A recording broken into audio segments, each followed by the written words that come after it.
हे आहे यवतमाळ घाटंजी रोड. यवतमाळकडून घाटंजीकडे जाताना हे घाट लागते आणि या घाटला क्रॉस करते आपली वर्धा नांदेड रेल्वे लाईन. आपल्या सबस्क्रायबरची खूप दिवसाची मागणी होती का या साईडचा व्हिडिओ बनवा, तर त्यांची मागणीही मी पूर्ण करत आहे या व्हिडिओच्या माध्यमातून.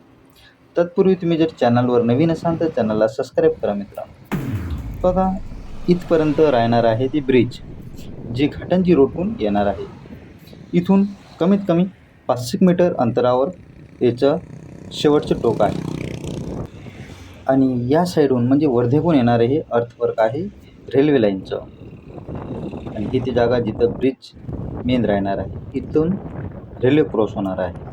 हे वर्धेहून येणारं अर्थवर्क म्हणजे पळम साईडहून जुन्या ठेकेदाराने काम अर्धवट सोडलं होतं आणि चालला गेला. नवीन ठेकेदार आलेले आहेत, त्यांच्या माध्यमातून हे काम सुरू झालेलं आहे पुन्हा. बघा, ते यवतमाळ रेल्वे स्टेशनकडे जाणारं अर्थवर्क लोखंडी गडरसुद्धा ठेवण्यात आलेले आहे तिथं ब्रिजसाठी. आपल्या लवकरात लवकर ब्रिज कंप्लीट होईल आणि हे गटर त्या ठेवण्यात येणार.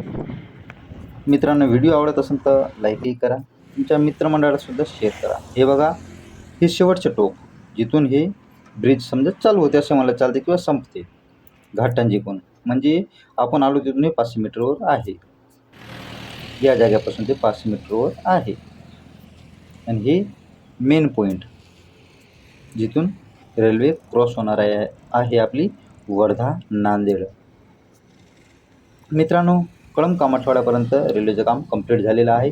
रेल्वे सेवासुद्धा तिथं चालू झालेली आहे. 284 किलोमीटरचा हे प्रोजेक्ट आहे. आणि डिसेंबर 2027पर्यंत डिग्रस म्हणजे यवतमाळ, दारवा आणि डिग्रसपर्यंत हे कंप्लीट करण्याचं यांचं उद्दिष्ट आहे.